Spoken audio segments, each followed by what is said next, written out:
Shalom, Rabbi. Hello, how are you? Shavuot Good morning. How are you? Thank God, very well. I'm sorry you've had I imposed a holiday on you, a break. But I anyway, understand. that was all that. No problem. Hope Very you good. have been comforted, Rabbi. We're really sorry to hear the sad news about your lovely mother, and we do hope that you really be comforted already. Thank you very much. But by the way, Leo, before we begin, I don't know the other people are here now. I really would like to speak with you and Abigail about where we're Yes. holding that translation, and getting it up and going. Yes. After this week, we will be scheduled sometimes around Wednesday or Thursday, Rabbi. Good. I'm That's already in wonderful. contact with Excellent. Abigail. Yeah. Excellent. That's very good. Okay. Okay. So, are we ready to start now? Yes, Rabbi. Okay, very good. Well, good morning, everybody. I was thinking to continue today. You'll tell me if you're listening. We've discussed in the past how Noahides could do extra mitzvahs, extra Yes. commandments. That's right. And I thought that I would just look at several. Some of these will seem quite abstract, but they may be of interest. How a Noahide can take on, if you like, an aspect of a Jewish mitzvah, of a Jewish command. Now, I'm going to be discussing some which are very unusual, and not even Jews do these commandments necessarily today, because as we know, certain commandments are dependent on whether we live in Israel or not. Certain commandments are dependent upon whether it's the time of the Beit HaMikdash or not, and so on. But it doesn't matter. This is a study. This is an abstract study, right? And it may be of interest just to explore some of these ideas. And I want to base myself on what we said at an earlier class, that where Torah reasons which Torah affirms can be given for performing a commandment, where we see a spiritual benefit, a spiritual benefit which Torah says, yes, it is a spiritual benefit. Right. Then that is a reason for a Noahide to have a connection also with that commandment, even if it's not one of the 7 Noahide laws. So I want to look at three, and the Lubavitcher Rebbe has spoken about some of these. So that's why that's why I can speak. I'm feeling reasonably confident to talk about it. Mm-hmm. Now, well, shall I launch into the first example now, or would you just like to give that introduction, Leo? I will describe that as an introduction, Rabbi, and Okay. then you can continue point by point. Selamat pagi, Bapak Ibu sekalian. Tadi Rabbi juga menyapa kita. Terima kasih sudah bisa bergabung bersama di sini tentunya. Dan pagi ini kita akan melanjutkan. Rabbi juga minta maaf terkait dengan ada beberapa session yang tertunda karena ada hal yang terjadi dalam kehidupan beliau. Kita semua sudah tahu. Dan kali ini Rabbi akan menjalankan atau membawa kita lebih dalam lagi terkait dengan perintah-perintah yang memiliki keuntungan atau manfaat baik itu secara fisik maupun spiritual untuk Noahide, ya, perintah yang di luar daripada perintah dasar 7 hukum, tetapi memiliki keuntungan, memiliki benefit buat kita.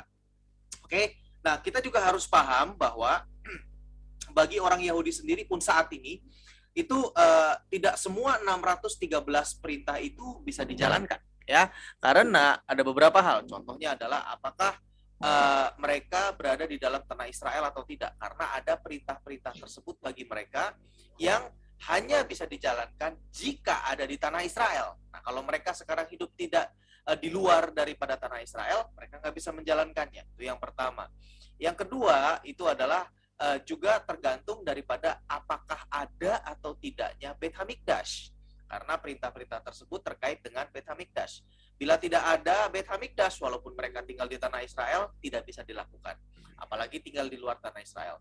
Dan berbagai macam aspek lainnya yang merupakan syarat atau kondisi, gitu kan. Nah, tetapi walaupun ada atau tidak, gitu ya, sekarang ini syarat dan kondisinya itu tidak terpenuhi, tapi Nabi berkata tidak masalah, kita bahas saja karena kita ini adalah sifatnya belajar. Jadi kita memahami dulu kebenarannya. Dan Rabi akan membawa kita kepada 3 hal, 3 perintah. Dan ini juga diajarkan oleh Lubavitcher Rebbe, Rabbi Menachem Mendel Schneerson, Rebbe terakhir dari Chabad.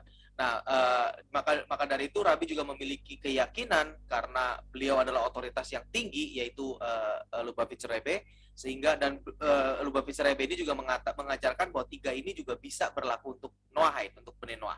Maka Rabi memiliki keyakinan dan merasa nyaman untuk mengajarkannya kepada kita, dan akan kita dengarkan segera sebentar lagi. Over to you, Rabi. Thank you. Now, the first one, like the first of these commandments, which I want to discuss, is the mitzvah or the commandment of the Nazir or the Nazir. Now, you won't find many of these days. It's very, they used to exist maybe in the times of the Beit HaMikdash, but there was a person. If a person wanted to, let us say, to sanctify him or herself in a particular way, they could make a vow to become a Nazir. Now, the Nazir did 3 things, or there were 3 things which the Nazir did not do. And one of them was to allow his hair or her hair to grow for as long as the period of the Nazirus was, in other words, they could stipulate whether it's for a month, whether it's for a year, whether it's for 10 years, or whether it's for one's whole life. There was this concept of for this, if a person made a vow to become a Nazir, then they would specify also a time. And if they didn't specify a time, it was taken to be a period of 1 month. Now, during that period, the person would not be allowed to cut their hair. Right. The person would not be allowed to drink wine or to have anything to do with grapes and so on and so forth. And the third thing that they would do would not to be to have any contact with the dead, which is because that is also a source of spiritual defilement. So you have these 3 things. Now, what would happen was that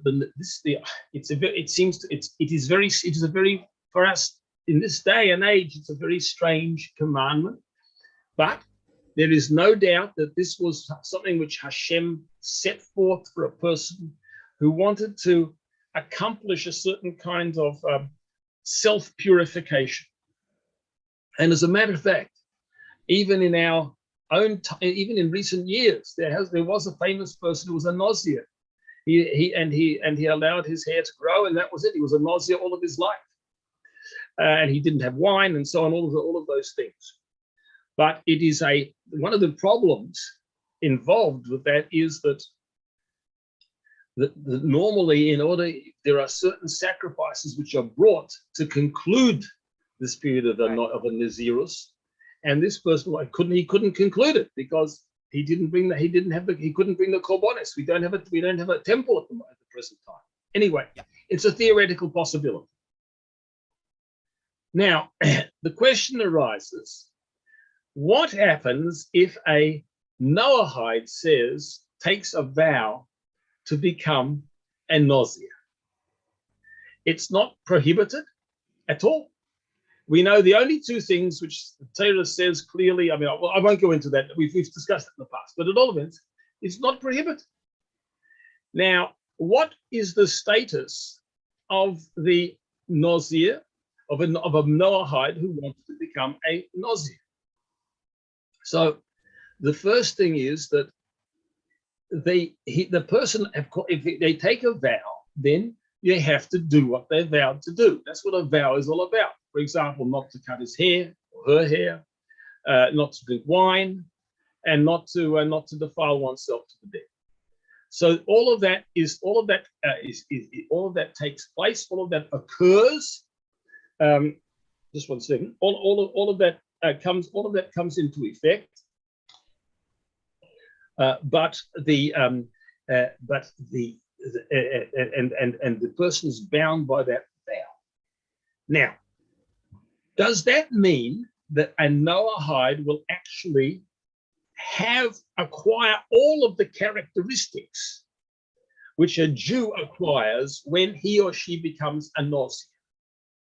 And the answer is no, not. Doesn't become a Nozi in the same way, for the simple reason that this commandment was given explicitly to the Jewish people. It was not prohibited to a Noahide, but the Torah says, "Daber el bnei Yisrael," speak to the Jewish people, and then this is the law of the Nozi, which means since the Jew is commanded in it, is uniquely commanded in this mitzvah, if they want to do it, this is how they go about it. Therefore, there comes down on the Jewish person this particular holiness, which is associated with being a Nozi.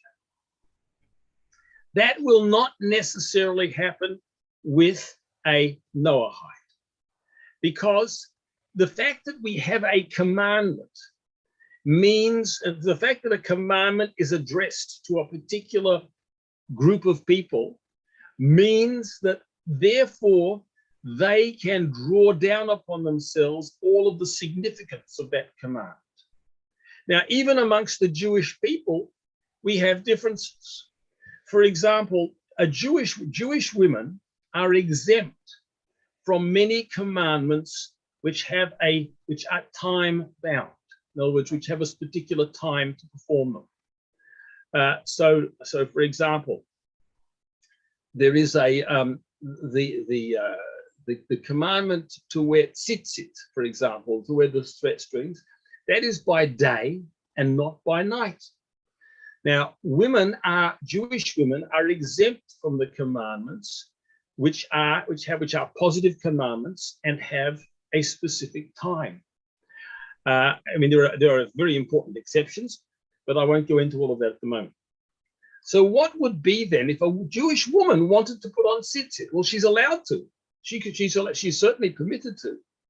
But I dare say that it won't accomplish the same thing for her as it will for a man, because the fact that Hashem commanded a particular group of people to do this commandment means that the significance, the divine flow, goes primarily and in its completion fully to the one who was commanded. This is called in Hebrew mitzvah v'oisa, a person who has been commanded and does and acts.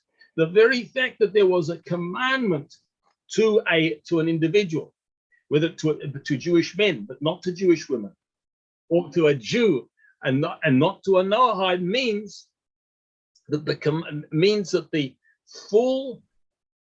There's a Hebrew expression called hamshacha. Everything which is drawn down from heaven with that mitzvah goes in its fullness to the person who's commanded in its completeness. The other person may do it for reward or for benefit, but it doesn't get the same thing is not accomplished for the person who did not have the command. And that's the way it is also with the Nazir. Because the Jewish people were given the mitzvah of Nazirus, therefore the special sanctity which is associated with it will rest on the Jewish person, but it will not rest in the same way on a Noahide who chooses to do that command. Okay, that's one thing. Okay. But then does that mean that what about benefits? What about the benefits? So one of the most important, this is one thing that Lubavitcher Rebbe points out, is that one of the reasons why a person would choose to become a Nozir is because the person felt it very necessary to separate him or herself from desires which had overpowered them in the past. So, for example, drinking wine. And it's not just drinking, well, in this particular case, drinking wine or drinking alcohol. that the person would say, look, I see that I have been not intemperate. I have not controlled myself adequately in this area of alcohol consumption. So therefore, I'm going to take upon myself Nazirus. I will not, as a Nazir, I will not drink wine for a whole year, or something like that. Now, says the Lubavitcher Rebbe, that embodies a very valid and important point, which is relevant to the Noahide as well. The idea of, it is called in Hebrew, prishut, separating oneself from certain behaviors which one wants to change. So therefore, this concept of the prishut, of the separation of a person saying, I am going to distance myself from certain inclinations, certain desires I had in the past, that is a value. That is a positive, that is a positive spiritual significance, a meaning, a reason, if you like, for the Nazirus. And that certainly applies to Noahides, just as it does to Jews. We all need, in some cases, to be careful of this. And if I may digress slightly here, we see actually, and this is not Nazirus, this is in other areas, that there are other areas where people need, where it's very desirable that people should take it upon themselves to separate, to distance themselves from the possibility of transgression, or to distance themselves from undesirable things. To give some examples, we all know, or maybe probably in Indonesia it's different, but the things which come in front of our eyes in the media and in shops and in cinema and so on and so forth in the West is very unwholesome, very often unwholesome. So therefore, it's the Torah itself says it's very desirable to be very careful about what our eyes see, not to allow our eyes to see things which could tempt us to have improper thoughts, and so on and so forth. Similarly, for example, when it comes to prohibited relations, if one is allowed to be secluded with one's wife, that's what marriage is. But to be secluded with another person's wife in an area which is locked, this is something which is called yichud. This is something which is inappropriate, and it's desirable to stay away from such situations of seclusion with people with whom one is not allowed to have certain relations. It's a precautionary measure. It's again in the category of prishut, of separation from certain wishes and desires, which is a training of one's own character. So here we see, for example, that in the concept of Nazirus, a Noahide can take hold of this concept of separation from undesirable things. Wine, it's not prohibited to drink wine. But we're allowed to drink wine. But if we find that we have been drinking in a way which has not been controlled, then a person may wish, and there might be a value in a person taking a vow, a neder, not to drink wine for a certain amount of time. That is a value. This concept of precious, which is in Nazirus, is a reason for the Noahide to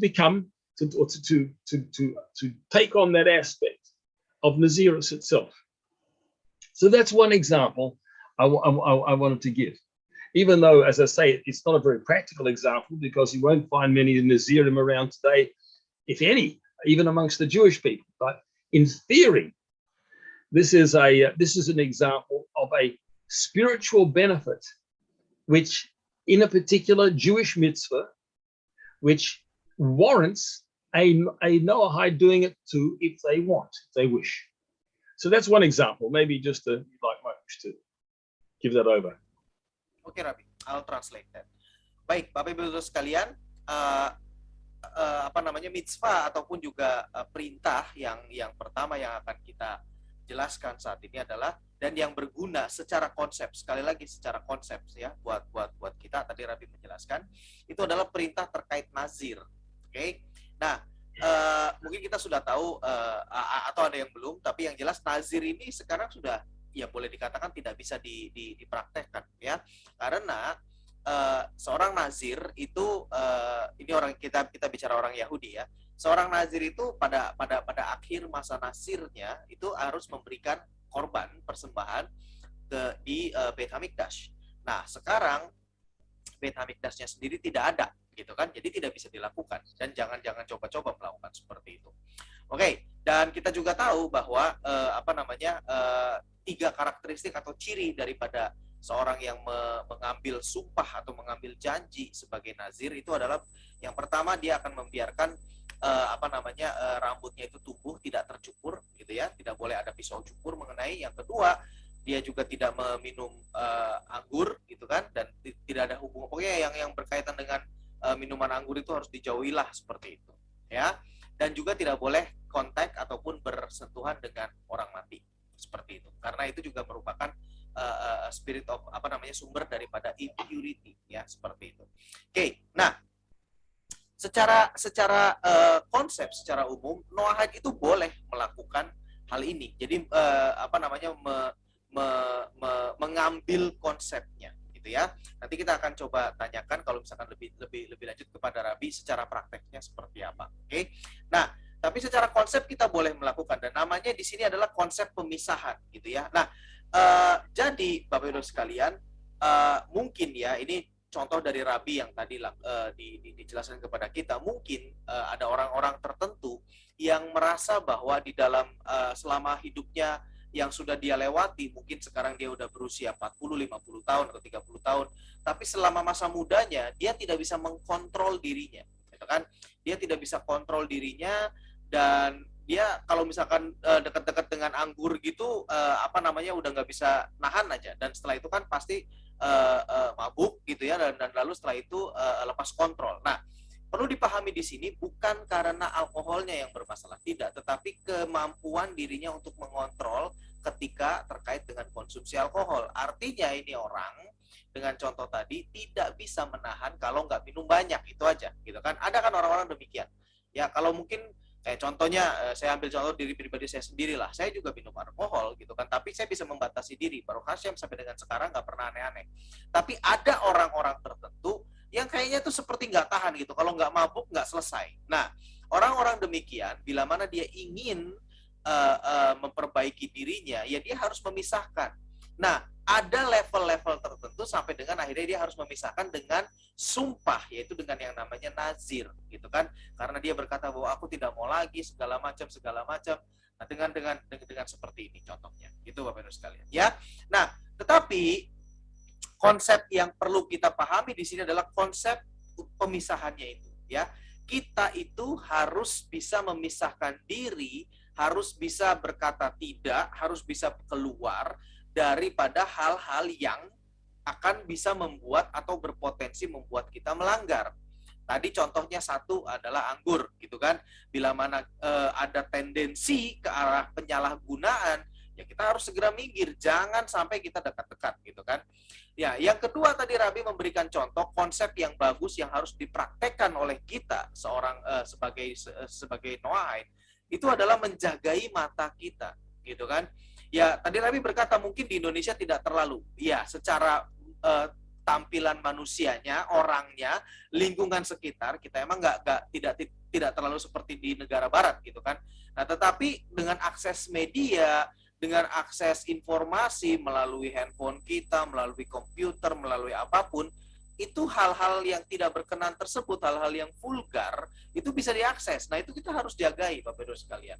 Ya, memang tidak separah di barat. Kalau di barat itu kan, ya istilahnya toko-toko ataupun apa juga bisa menampilkan hal-hal demikian demi untuk menarik pengunjung, gitu kan.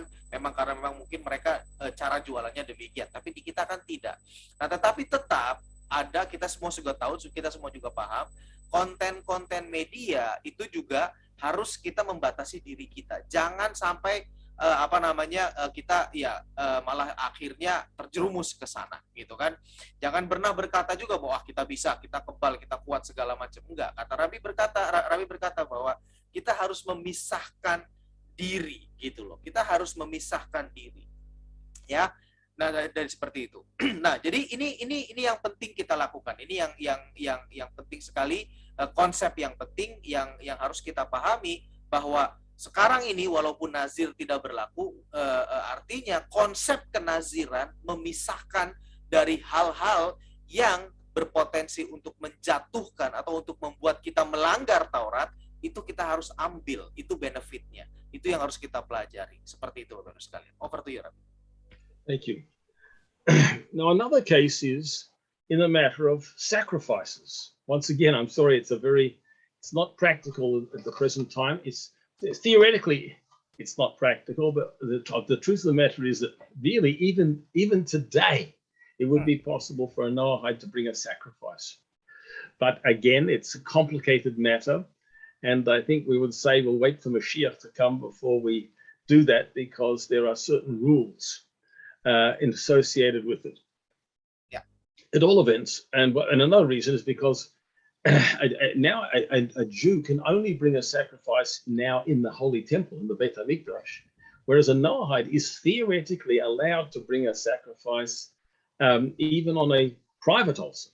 But this is, as I mentioned before, that's the theory, but for various reasons, Rabbi Weiner and other things, people think that we should wait until we know the exact laws of how to do this and that. But at all events, a Noahide is also allowed to make a vow to bring a sacrifice. So, in the time of the temple, they could do this. They could bring sacrifices. They could offer sacrifices. They could also dedicate objects to for what's called hektish. Now, where this hektish would go, once this had been dedicated would go, that would be decided by, I think, the Beit Din. But there is, just like a Jew can make a dedicate, can vow to bring a sacrifice or to consecrate property for a holy purpose, this is also allowed to a Noahide as well. Now, it's clear that what's the value of this? Why should it be so? Well, for one thing, sacrifices are an expression of gratitude to Hashem, and we find that before the Torah was given, before the Jewish people was even formed, where we see that the patriarchs and others they brought sacrifices. This was a means of giving thanks to God, and that is certainly a very valid and good thing to do. There are certain sacrifices which a Noahide does not make, but there are others which he can or she can, and this is similarly also a beneficial and a good thing to do because of the reason. The reason being is that expression of thanksgiving. What is the actual meaning of the sacrifice? Why is thanksgiving expressed in this way? Well, I think the theoretical idea is that when a person would bring an animal as a sacrifice, the person would say, this is how Nachmanides, Ramban, explains it. It said he would look at this animal as though this is his or her own animal self, and it is given up to God. This is the idea of it is a dedication of one's whole physical being to God, and that's the idea of the ascent of when the sacrifice is altered up. I give over all of my faculties, my physical faculties, my bodily faculties. I see that in this animal as is an objective expression, or correlated, whatever you want to call it, of myself being offered up to Hashem.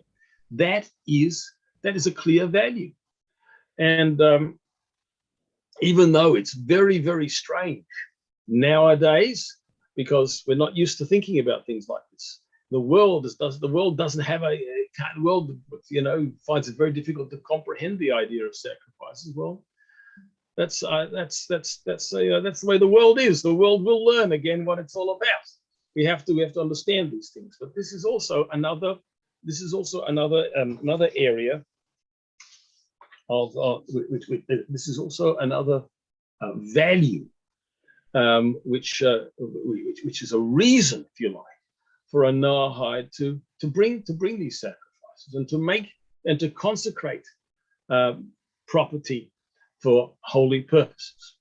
So I'll maybe just want to mention that, then I'll mention some more. Oke, Rabbi. Bapak Ibu sekalian, yang kedua perintah yang diberikan kepada orang Yahudi dan kita juga boleh melakukannya itu adalah memberikan persembahan, gitu kan, korban persembahan. Nah, ini sangat jelas dikatakan tadi oleh Rabbi bahwa Noahide itu seorang Bnei Noah itu boleh melakukan persembahan, memberikan persembahan dan melakukan korban persembahan, gitu kan. Dan bahkan saat ini pun secara teknis kita boleh melakukannya karena non-Yahudi atau Bnei Noah itu tidak seperti Yahudi, tidak seperti orang Yahudi yang mana ketika mereka harus mempersembahkan korban persembahan harus dilakukan di Beit Hamikdash, tidak boleh di sembarang tempat. Bahkan ketika mereka ada di tanah Israel pun, ketika mereka misalkan tinggal di daerah utara, di daerah Danau Tiberias sana, Kineret sana ya, mereka kalau ingin memberikan korban persembahan, mereka harus datang ke Yerusalem dan harus ada di Beit Hamikdash. Hanya di situ boleh dilakukan tempat melakukan korban persembahan. Itu jelas buat mereka. Kita semua sudah bisa membaca di dalam Taurat, gitu kan. Nah, tetapi buat Bnei Noah itu secara teknis itu boleh dilakukan di mana saja. Tadi Rabbi berkata bahwa bahkan di rumah sendiri pun bila mana ada memiliki tempatnya boleh melakukan. Nah, tetapi Bapak-Ibu sekalian, secara kesepakatan para rabi besar, gitu ya, termasuk Rabbi Moshe Weiner yang memberikan juga menuliskan kodifikasi 7 hukum Nuh untuk bangsa-bangsa. Rabbi Moshe Weiner menegaskan dan menjelaskan bahwa sebaiknya kita menunggu. Kenapa? Karena ada beberapa aspek yang para rabi sendiri pun belum yakin. Ada beberapa hal mungkin aturan juga yang kemungkinan hilang ditelan zaman, gitu kan? Kenapa? Karena kita tahu sendiri orang Yahudi itu sibuk dengan mempertahankan dirinya karena kan selalu senantiasa dianiaya oleh bangsa-bangsa lain. Jadi boro-boro ngajarin kepada bangsa lain, tetapi diri sendiri aja persekusi. Yes, Rabbi, dipersekusi oleh bangsa lain. Nah, sehingga karena sudah lama tidak diajari itu bisa jadi hilang dan faktanya memang demikian. Ada beberapa hal yang masih dalam tanda petik meragukan. Nah, maka dari itu kesepakatannya bagi kita Bnei Noah itu adalah kita saat ini juga tidak disarankan untuk melakukan korban persembahan sendiri. Sampai kapan? Sampai nanti kita Besrat Hashem Masyiah dinyatakan dan Masyiah lah yang akan menjelaskan semuanya sekali lagi untuk Yahudi dan untuk non-Yahudi seperti apa. Ya, jadi tolong bersabar. Kita tahu bahwa ini adalah satu hal yang baik, apalagi tadi Rabbi menjelaskan bahwa benefitnya itu buat kita itu jelas sekali, gitu kan. Nah, tapi kita harus bersabar, gitu ya. Nah, korban persembahan seperti apa yang diizinkan untuk Noahide untuk berpartisipasi di dalamnya itu adalah korban ucapan syukur ya, karena kita tahu kalau kita baca di dalam Taurat korban ucapan syukur itu adalah keseluruhan daripada hewan itu dinaikkan ke atas altar dan dibakar sehingga asapnya itu naik menjadi aroma yang menyenangkan bagi Tuhan, gitu kan. Apakah Tuhan punya indera penciuman? Apakah Tuhan kayaknya seneng gitu lihat bakar-bakaran kayak kita nyium bau sate gitu? Ini jok saya sendiri. Rabbi nggak mengatakan demikian. Nggak seperti itu, tetapi konsepnya itu yang perlu kita pahami adalah artinya begini, Bapak Ibu sekalian. Sama seperti binatang yang dinaikkan ke atas altar, keseluruhannya itu naik ke atas. Itu artinya adalah kita dengan lambang binatang tersebut, kita juga mendedikasikan diri kita dari ujung rambut sampai ujung kaki itu buat Tuhan. Itu artinya, Bapak Ibu sekalian. Ya, dan itulah yang harus senantiasa kita pahami dan kita yang ada di kepala kita ketika kita nanti nih saat Masyiah dinyatakan, jadi kita ini kan belajar dulu nih, nanti ketika Masyiah dinyatakan dan kita diberikan kesempatan untuk memberikan korban ucapan syukur kepada Tuhan, ini yang harus kita pahami, yaitu dengan kita membawa binatang, dan binatang itu 100% ditaruh di atas altar dan terbakar asapnya naik ke atas. Demikian juga itu adalah simbol untuk diri kita, bahwa dari ujung rambut sekali lagi sampai dengan ujung kaki kita dedikasikan untuk Tuhan. Hidup kita hanya untuk menjalankan rencana dan tugas yang Tuhan berikan kepada kita. Itu yang penting, Bapak Ibu sekalian. Jadi luar biasa sekali ya. Over to you, Rabbi. Thank you. So similarly too, we find that if a Noahide wanted to give truma, now I'm sorry, there is also in Israel, the land of Israel, there is a there are various tithes which are given from the produce of the earth. Mm-hmm. Now, a Noahide is a Noahide is not commanded to give the tithe of truma, which was a certain percentage of the crop, to the Cowen. However, if a Noahide did give, if a Noah has, let's say, has a farm, and it's a farm which is in Israel or in an area which has got the same agricultural laws as Israel, the neighboring countries, then rabbinically at least, that gets the status of truma too. He has to give it to the Kohen. It is meaningful in some sense for him to give it to the Kohen. Should he do it? Should he not do it? It doesn't seem to be that he shouldn't do it or she shouldn't do it. There is a concept of truma. It is an offering. It doesn't have the status of truma the way in which a Jew's truma does, but there is something meaningful about it. So also another case, and this is quite complicated, in the area of shchita. Now shchita is a special ritual slaughter which the Torah commanded a Jew to do in order to eat the meat. The animal cannot simply be killed. It has to be, there's a very specific way in which the animal has to be slaughtered. Now, this law of shchita was also stated, commanded to the Jewish people. Nevertheless, and it's not something which there is a question. There's a question actually of whether what the significance is. Sorry, one second. There is a question of what the significance is if a Noahide performed the shchita on an animal. It doesn't that doesn't permit the animal to be eaten by a Jew, but there are views that it does have certain consequences. In other words, it's not a meaningless act. Hmm. So, in other words, this actually connects with the laws of ritual purity and so on and so forth. And I won't try to go into all of that right now. But there is a suggestion that that shchita is something which which has certain relevance to a Noahide as well. That says, once again, don't get me wrong. I'm not saying therefore that Noahides can shecht for Jewish people, but there may be meaning, there may be significance in it. Certainly, one thing is that if a Noahide wants to eat meat which has been shechted, which has been subject to ritual slaughter by a Jew, that is something which is of benefit. It's a good thing. Why? Because there is in the law of Eva Minachai, in the law of the limb of a living animal, there is a rule.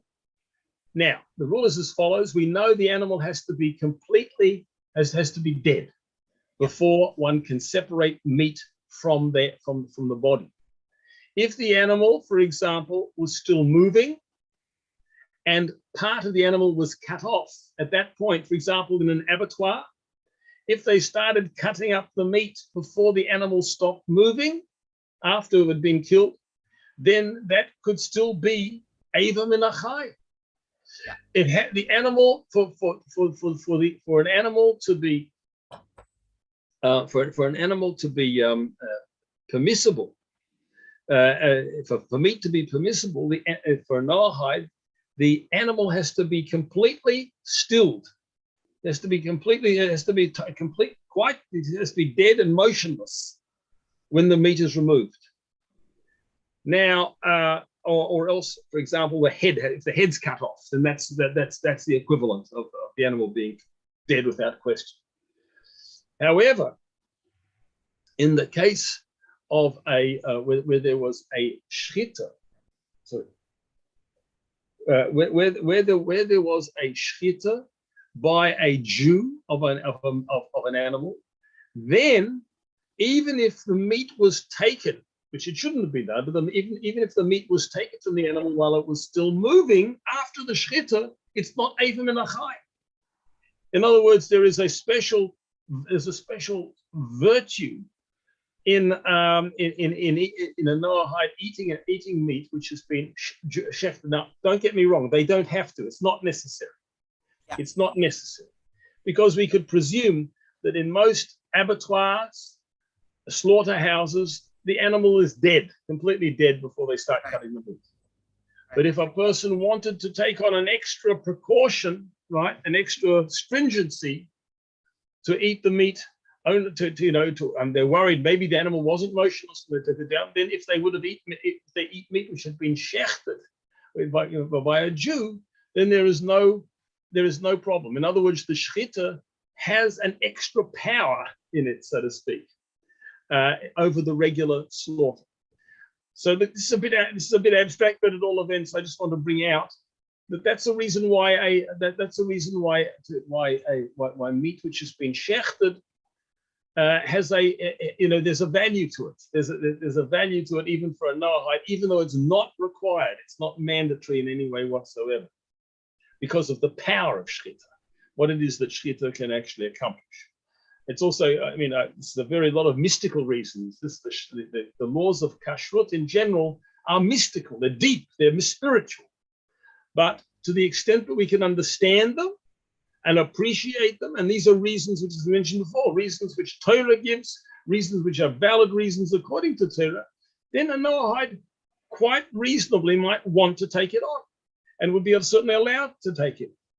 So that's just another case, the shchit. Or the truma, cases where, whilst on the one hand it doesn't accomplish the same thing for a Noahide as it does for a Jew to have these things, but at the same time there is meaning in truma, there is meaning in shchita, for a Noahide as well. Yeah. Okay. Jadi Bapak Ibu sekalian, berikutnya adalah satu kelompok terdiri dari dua perintah, yaitu teruma dan shechita, gitu ya. Satu persatu. Teruma itu adalah bagian daripada hasil bumi ya, bukan uang, tapi hasil bumi yang diberikan kepada Cowen ketika panen, gitu kan. Nah, tetapi hasil bumi ini juga tidak sembarangan hasil bumi, yaitu hasil bumi yang ada di tanah Israel. Kalau hasil bumi ada di luar tanah Israel, tidak tidak terikat dengan hukum teruma ini. Oke? Jadi kayak contohnya misalkan orang Yahudi yang memiliki tanah di luar tanah Israel, ya tentunya tidak, walaupun mereka panen, mereka tidak akan terikat dengan teruma, gitu kan. Nah, tetapi sebaliknya, Noahide bila mana misalkan memiliki tanah di tanah Israel, ya maka dari itu hasil panen di sana itu juga wajib atau terikat dengan yang namanya teruma. Nah, tapi di sini juga ada dampaknya, gitu kan, terkait dengan teruma, gitu. Nah, dampaknya itu ataupun juga manfaatnya itu apa? Sebetulnya kita nggak akan pernah bisa mengerti, tadi kata Rabi, karena teruma dan nanti yang akan kita jelaskan sebentar lagi terkait hukum kasrut, hukum kosher dalam hal menyembelih binatang dalam hal ini, itu juga manfaatnya adalah mystical, manfaatnya adalah dari sisi spiritual. Nah, maka dari itu sebetulnya kita nggak akan pernah bisa mengerti manfaatnya, tapi pasti percayalah itu ada manfaatnya. Tadi kata Rabi berkata demikian. Yang kedua, selain daripada teruma, yang juga bermanfaat buat kita adalah shechita, yaitu adalah proses penyembelihan yang sesuai dengan Taurat, yang diajarkan oleh Moshe Rabbeinu kepada para orang Yahudi, gitu kan. Nah, apa namanya, Noahide juga bila mana bisa belajar bisa belajar, kita boleh belajar melakukannya, dan apa namanya, dan bila mana kita bisa melakukannya itu juga akan baik buat kita. Nah, tetapi jangan salah bahwa ketika seorang Noahide bisa melakukan penyembelihan seperti yang dilakukan oleh orang Yahudi, hasil daging sembelihannya tidak akan pernah bisa dimakan oleh Yahudi, tetap tidak boleh, ya. Kenapa? Karena Yahudi itu mereka harus apa namanya, yang menyembelihnya pun juga harus orang Yahudi, ya. Walaupun kita Noahide katakanlah gitu kan, bisa melakukannya persis seperti yang dilakukan mereka, tetap daging hasilnya tidak akan pernah bisa dikonsumsi oleh mereka. Itu saja. Alasannya apa? Mystical, spiritual, gitu kan. Nah, tetapi sebaliknya, kalau misalkan penyembelihannya dilakukan oleh seorang Yahudi, dagingnya boleh kita makan, dan itu ada manfaatnya menurut Rabi demikian. Manfaatnya apa? Sekali lagi, mystical, ya, sesuatu yang secara spiritual.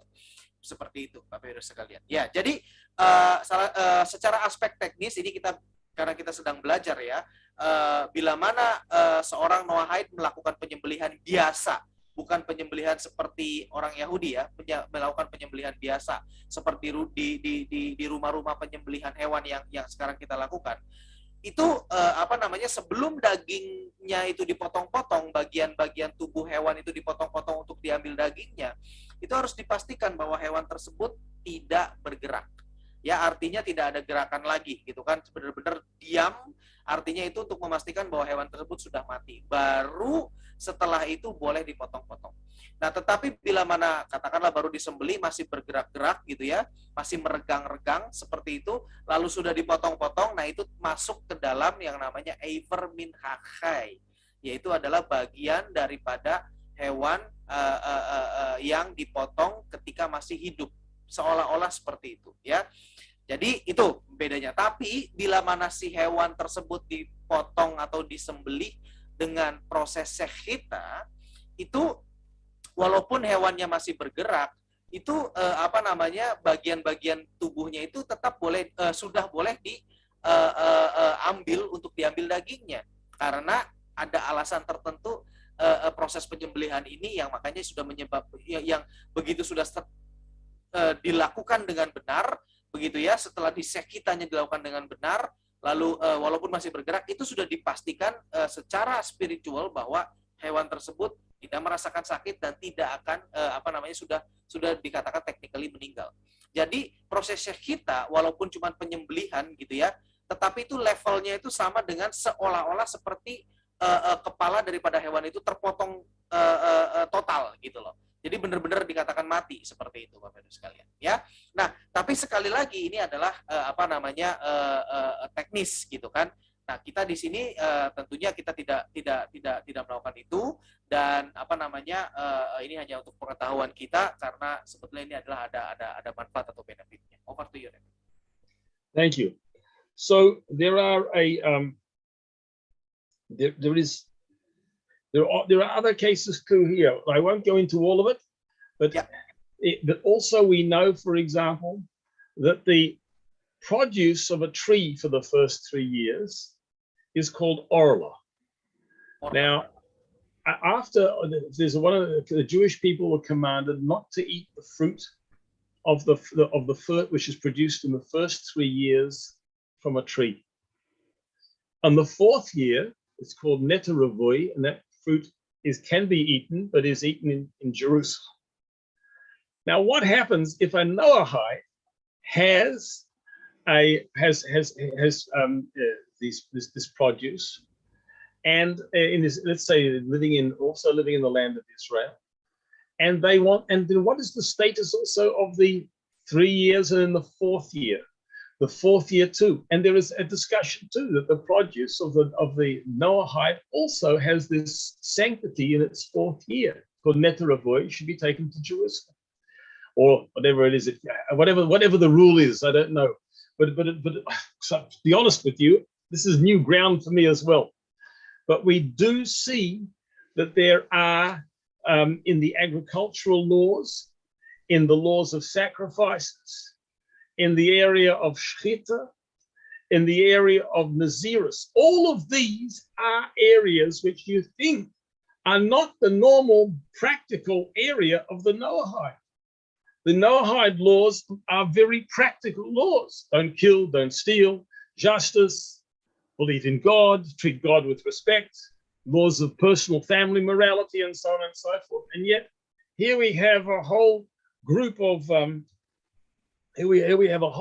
laws which have to do with sanctity and holiness and purity and so on and so forth. And yet we see that there are aspects which are relevant to the Noahide. Now, I don't know. From today's lesson, I can see I have to do more homework. but I wouldn't. It might be very interesting for us to, in the future, to look and see how many of the other laws of the Torah, even though they were not specifically commanded to the Noahide and therefore don't have the same significance for the Noahide, nevertheless, there are aspects of them in which the Noahide, which are relevant to the life of a Noahide, and on account of which the Noahide may wish to do this, to carry out these commandments in certain respects as well.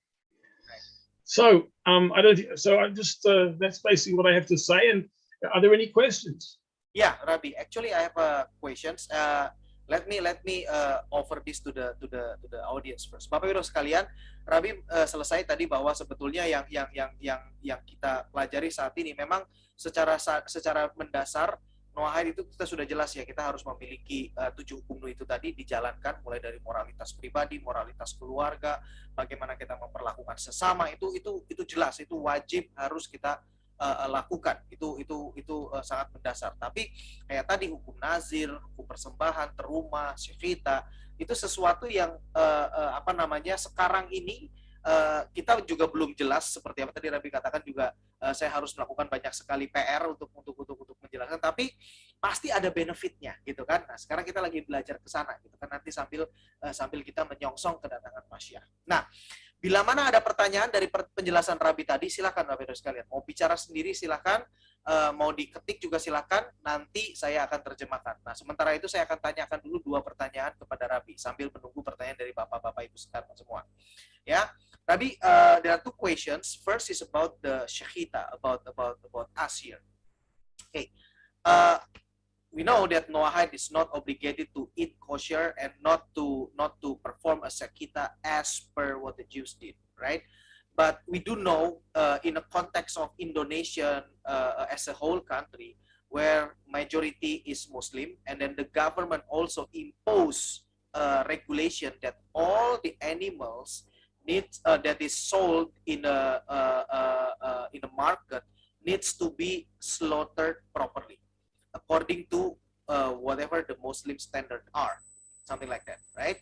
So for us, are we okay to consume that meat which is slaughtered properly according to our brother and sister law, or should we perform ourselves, or should we investigate further? Because if we need to perform ourselves, the practicality is quite challenging, Rabbi, because not all of us having a farm, not because a lot of us is also living in a city which do not have any, maybe a chicken coop or something like that. Is quite difficult for us to have here. So what is your answer on that, Rabbi? Well, first of all, you see, the thing is that even if a Noahide would slaughter an animal according to the laws of shechita, it wouldn't necessarily accomplish the same thing as if a Jew would anyway. So there's no point in a Noahide carrying out the shechita. Okay. If a person wanted to eat meat which had been shechted according to Jewish law, you'd have to get it from a Jewish butcher shop, or you'd have to import it. I'm not suggesting you have to do that at all. It's not a requirement. Right. But if you were living in where we're available, you might want. Now, the Muslim shechit, the Muslim halal is not the same thing as, it's similar in certain ways, but it is not True. acceptable from a Torah point of view, from a Jewish point True. of view. And there are various reasons for that, because there's a whole group of laws relating to the knife and relating to the way in which the shechita has to be performed, which the Muslims don't require. They themselves will tell you that they are allowed to eat anything which is kosher, but it doesn't go the other way around. Right. So the answer is, could it be that a Muslim would in fact shecht in a way which was acceptable? It cannot be guaranteed. It's not certain.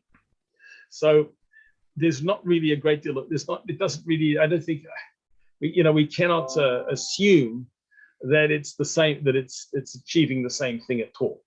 Right. So basically, I think that you'll have to wait until there's a full normalization of relations between Israel and Indonesia, and then there'll be a kosher butcher shop set up there. Yeah, but technically, the meat that is in the market, can we as a Noahide, we know that? Yes, of course, no question. Of course you can. Okay. Of course you can. Yes, certainly. All right. Most certainly. Good. Yes.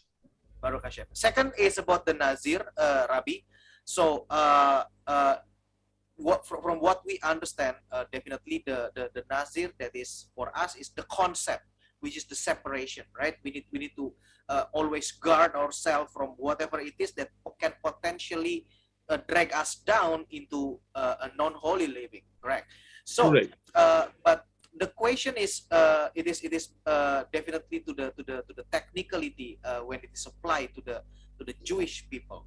So what we understand that the Nazir, whoever the Jews want to declare himself or herself as a Nazir, then there has to be a specific time. It cannot be goes like forever for the as long as he lives, something like that. Why is that, Rabbi? Why it's only a specific time? Why it's not alone? Well, I suppose that is the way. I can't answer that. I have to think about that. But that is the way in which the halacha says. Yeah. A person has to. It is a particular vow, and the vow has when a person makes a vow, it's a commitment to conduct over in a certain way and for a certain period of time. Right. And it's very significant to specify the time, because there are a lot of things one has to be very careful. If one's a Nazi in the classical Jewish sense, it's quite burdensome. There are a lot of things you have to be very, very careful about. And so you have to know, how long does this obligation rest on? What is the duration? What is the length of this commitment? Yeah. So that is why now. But there were cases. I think Shimshon, the biblical figure Shimshon, he was a Nazir, and there is also a concept of Nazir Olam, a person who can be all their entire life a Nazir. But normally, when a person would make a commitment to be a Nazir, if he didn't say how long it was, or she didn't say how long, it would be for 1 month. But otherwise, they would specify time, and it makes actually a lot of sense too, because Hashem wants us to return back to normal life. Yeah. The best thing is, it could be that a person, let us say, who was under the influence of alcohol a lot, needs to separate himself or herself from it for a period of time in order to correct that. Yeah. But it's not the case that we should forever be separated from the things of this world. We should be master of it, not it should be master of us. And so that is why the Nazir actually, it sounds like a strange thing, amongst the various sacrifices which a Jewish Nazir would bring, was also an atonement sacrifice, because the person had in fact limited himself from contact with things in this world which could be used usefully. Wine, to drink, you're in a Muslim country. I don't know if there's any wine around. I don't know what happens with wine in a Muslim country. But here, a normal person can have a balanced use of it, balanced consumption of it. There is a Right. and in Torah life, there was plenty of occasions for wine. We made kiddush. We would make wine was used to pour on the altar, and so on and so forth. And there were uses for wine. The only thing is that we should make sure that we're in charge. You know, not that the wine is in charge of us. True. And so that's the idea of a balanced life. And this is and I think this is the borderline. There should be certain things we need to be separate from all that. We have to be very careful all the time. For example, forbidden relationships. That's something you have to always be careful of. But eating and drinking, if you know, it's not a bad thing to eat and drink so long as it can be done in moderation. Yes. And it was only the idea of Nazirus was that where we see that it is getting the better of us. Yeah. That's where we have to in other words, say at least for a limited period of time to say I will spend this time, I will stay away from it, and that hopefully will correct and balance my conduct for the future. Right. So anyway, we live here in this world also need to touch all aspect of this material world and bring this for a better purpose, which is tikkun, right, Rabbi? Exactly. That's exactly. The whole purpose of why we are here in this world, no? 100, most certainly. In other words, the purpose is to utilize this world for good purposes. Correct. And eating and drinking have very good purposes. The only thing is it shouldn't corrupt us. It shouldn't get in charge of us. Yes. And anyway, well, I'll tell you a nice thing. It says, the word in Hebrew for bread is lechem. Lechem, yeah. Now, lechem is also the root of the word milchama, a war. A war. So we have to know who's winning the war. Are we winning the war over the food, or is the food winning the war over us? Wow. Very deep, Rabbi. Very deep. So this is the main thing. Anyway, I think I have to stop now, but we'll see you next week, please God. And Leo, will I hear from you? And Abigail, we'll have a talk, please goodness, about what's going on. Within this week, for sure. Okay, fine. Well, nice to see you all, and be well. Bye-bye. Thank you, Rabbi. Thank you, Rabbi. Shalom. Thank you, Rabbi. Shalom, Rabbi. Later on. Thank you, Rabbi. Thank you, Rabbi. Oke, Bapak Ibu sekalian, tadi saya menanyakan 2 pertanyaan terkait dengan syekhita dan juga terkait dengan nazir, gitu kan. Nah, tadi saya menanyakan secara practicality terkait dengan syekhita itu seperti apa, ya. Karena kita kan juga tidak bisa melakukan hal ini.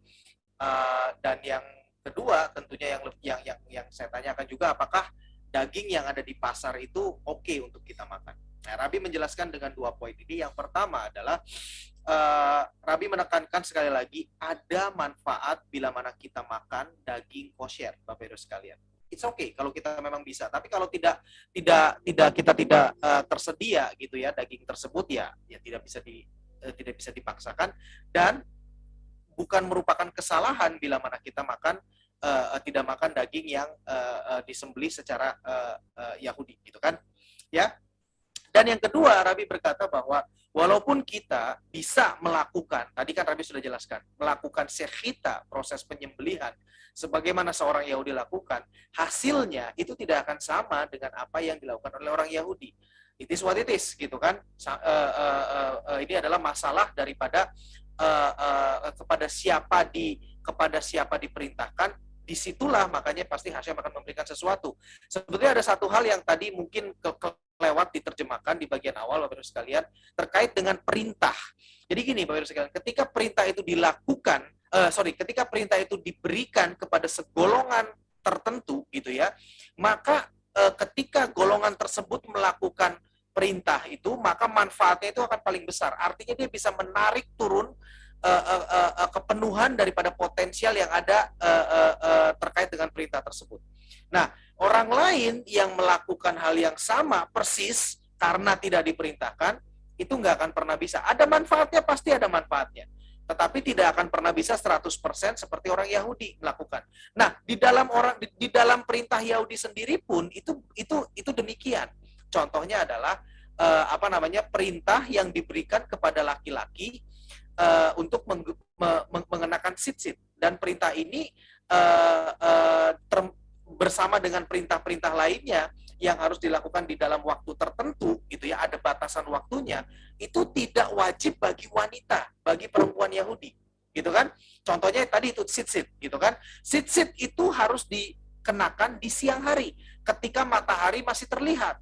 Nah, begitu matahari sudah terbenam, tzitzit itu tidak wajib dan bahkan tidak boleh dikenakan gitu kan.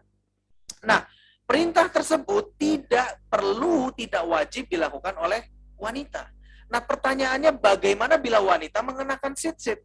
Ya, secara teknis ya silahkan aja, bisa juga kok gitu kan, tinggal dikenakan saja. Nah, tetapi ketika wanita melakukan hal itu tidak akan mendapatkan tidak akan bisa menarik manfaat sepenuhnya jika dibandingkan dengan laki-laki yang melakukannya. Seperti itu, Bapak Ibu sekalian. Jadi di sini, nah demikian juga dengan hukum yang lain gitu ya, terkait dengan Yahudi dan non Yahudi sama seperti itu. Itu artinya memang ada perbedaan dan istilahnya memang Hashem sudah mendesain bahwa perintahnya itu hanya dilakukan oleh kelompok tertentu, laki-laki atau perempuan, Yahudi atau non Yahudi, seperti itu. Nah demikian juga dengan syekh kita, gitu Bapak Ibu sekalian. Nah, terkait dengan kita tadi saya tegaskan lagi, ini untuk kita semua tentunya gitu kan. Saya tegaskan kepada Rabi, kita di sini hidup di negara Indonesia yang mana mayoritas adalah rekan-rekan kita yang beragama Islam, rekan-rekan Muslim gitu kan. Dan mereka juga memiliki itu penyembelihan. Betul, memang itu tidak akan sama dengan apa yang dilakukan oleh orang Yahudi, ya betul seperti itu. Nah, tetapi yang saya tanyakan adalah bila mana yang sekarang kita juga tahu kan bahwa pemerintah sudah memberikan aturan bahwa setiap rumah potong hewan RPH itu melakukan itu harus disembelih dahulu. Ya rujukannya adalah hukum rekan-rekan kita yang beragama Islam gitu kan, rekan-rekan Muslim kita. Nah, yang saya tanyakan adalah hasil daripada daging potong hewan yang seperti itu apakah bisa dikonsumsi oleh kita sebagai Noahide? Dan jawaban daripada Rabi tegas, lugas, singkat, padat, dan jelas, yes of course 100%. Ya, 100%. Jadi kita aman, Bapak Ibu sekalian. No problem. Dan kita cukup bersyukur, kita boleh bersyukur bahwa kita hidup di negara yang negara kita Indonesia saat ini. Sehingga kalau kita beli daging di pasar, beli daging di supermarket, kita sudah tahu dan sudah yakin karena pemerintah sudah memberikan aturannya, itu pasti disembelih dulu, ya kan? Cara mematikan hewannya itu dengan cara disembelih, gitu kan? Itu yang penting. Bukan dengan cara-cara lain seperti yang misalkan dibuat mati dahulu, seperti dibekap jalan nafasnya atau dipukul kepalanya sehingga mati dengan darahnya masih ada di dagingnya, seperti itu. Nah, itu tidak gitu kan. Jadi kalau kita beli di pasar, beli di supermarket, di pasar daging, aman. Jadi tidak ada masalah buat kita sebagai Noahide. Barokah Syekh ya. Nah, yang kedua terkait dengan nazir. Terkait dengan nazir ini yang saya tanyakan adalah kenapa hanya satu waktu tertentu? Kenapa tidak selama-lamanya? Ya Rabi menjelaskan ya memang secara halakah demikian gitu kan. Secara aturan memang demikian, tidak boleh. Dan bahkan ketika ada orang gitu ya yang mengatakan saya mau ini orang Yahudi. By the way, tadi kita sudah jelaskan kan bahwa nazir ini buat Bnei Noah adalah konsepnya yang harus kita pahami, bukan tindakan secara fisiknya, karena tindakan secara fisiknya itu hanya bagi orang Yahudi. Buat kita ambil konsepnya bahwa kita harus memisahkan diri dari hal-hal yang bisa membahayakan atau menarik kita keluar dari Taurat, gitu kan? Nah, ini terkait secara Yahudi, secara orang Yahudi yang melakukannya itu hanya ada waktu tertentu, tidak boleh seumur hidup, kecuali kasus khusus. Kasus khusus itu adalah kita tahu Simpson, gitu kan? Kalau Simpson itu memang Tuhan yang menentukan kamu harus jadi nazir seumur hidup. Oke, fine, no problem, gitu kan? Dan itu juga nggak banyak orang seperti dia. Dan di dalam keseluruhan kitab Tanakh aja hanya ada satu orang yang demikian, yaitu Simpson. Sisanya ya normal, hidupnya normal. Nah, bahkan ketika ada orang yang menyatakan diri, orang Yahudi yang menyatakan diri bahwa dia mau menjadi seorang nazir dan dia tidak menyebutkan jangka waktunya, maka defaultnya adalah dan dia harus ngomong ini di hadapan Beit Din ya, Jadi nggak sembarangan tiba-tiba bangun tidur, wah, gue pengen jadi nazir gitu. Nggak seperti itu. Jadi harus maju di hadapan Beit Din dan harus mendapat approval. Nah, bila mana ketika dia sudah menghadap dan tidak menyebutkan berapa jangka waktunya, maka defaultnya adalah pasti 1 bulan. Nggak boleh lama-lama, 1 bulan. Nah, kecuali dia mau menyebutkan 3 bulan segala macam, nanti ya Beit Din nanya, pasti Beit Din tanya lah, tidak akan diizinkan seperti itu. Artinya ada jangka waktu, gitu kan? Nah, dan yang unik lagi tadi Rabi katakan bahwa korban persembahan. Nah, ini yang pernah saya bahas Bapak Ibu sekalian terkait dengan hidup secara spiritual atau hidup secara normal kita ini. Ya kan, saya ambil contoh kasus adalah hukum nazir. Di bagian belakang tadi Rabi jelaskan, di bagian ujung daripada kenaziran seorang Yahudi, itu dia harus mempersembahkan korban pendamaian. Jadi ada yang harus didamaikan. Dia tidak melakukan kesalahan, bahkan dia melakukan sesuatu yang baik, yang mulia, betul kan? Jadi kan ceritanya orang yang nazir ini begini, dia itu kayaknya udah tidak bisa mengendalikan dirinya. Tiap kali lihat alkohol kayaknya wah gitu kan, misalnya gitu kan. Tiap kali melihat apa dia kayaknya nggak bisa tahan gitu kan. Maka dia membuat dirinya untuk mencoba untuk menahan dirinya dengan menjadi seorang nazir. Nah, artinya dia abstain, dia tidak melakukan beberapa hal tertentu gitu kan. Nah, di akhirnya dia harus mempersembahkan korban pendamaian. Nah, tadi Rabi menjelaskan karena justru sebetulnya kita itu harus ada terlibat dengan dunia. Dan ketika kita terlibat dengan dunia, kita harus menjadi master of it gitu. Tadi Rabi katakan, kita harus menguasai dunia ini. Artinya hal-hal dunia ini kita harus bisa kuasai, digunakan untuk hal yang baik. Contohnya terkait dengan makan dan minum. Makan dan minum itu adalah tikkun. Kita sudah pernah tahu kan, kita sudah belajar juga, Rabi juga menjelaskan. Nah, tetapi jangan sampai makan dan minum itu yang menguasai kita. Kita menjadi seorang yang gelojoh gitu kan. Wah, hidup untuk makan saja gitu kan. Pokoknya makan. Lihat alkohol nggak bisa tahan, sikat sampai akhirnya kita tidak bisa menguasai diri. Nah, itu yang tidak boleh dilakukan. Nah, maka dari itu ketika si nazir ini selesai dari masa abstainnya, dia harus mendamaikan dirinya. Dia harus kembali kepada kehidupan normal, Bapak sekalian. Ya. Jadi, hidup dalam Taurat, hidup yang sesuai dengan apa yang dirancangkan oleh Tuhan, itu bukan hidup ngawang-ngawang, bukan hidup rohani, bukan hidup wah kita diem aja terus di puncak gunung, tidak absen dari dunia. Ingat, kita tadi saya tekankan lagi dan diaminkan dan di 100%kan oleh Rabi bahwa hidup manusia, tujuan manusia ada di dunia ini adalah untuk terlibat dengan dunia, bukan menjauhi dunia. Iya, buat apa kita dilahirkan? Kan konyol aja Tuhan bilang, kamu ya Leo misalkan kepada saya, kamu harus saya putus kamu ke dunia. Kamu bawa apa yang kamu bisa dari dunia ini untuk kemuliaan, untuk digunakan untuk kemuliaan. Terus saya memilih hidup nggak mau Tuhan, sorry, maaf, saya mau menyendiri saja, saya mau menyepi saja, saya nggak mau terlibat dengan dunia, saya mau hidup di puncak gunung saja. Itu kan istilahnya apa ya? Tuhan bilang, mungkin bagus kalau saya cuma ditoyor sama Tuhan gitu kan. Lu tuh hidupnya di dunia itu untuk bawa semua dunia ini, untuk terlibat dengan seluruh dunia ini.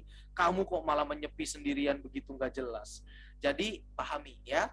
Jadi tidak ada yang salah dengan dunia ini, tapi yang jelas kita harus bisa menguasai dunia ini.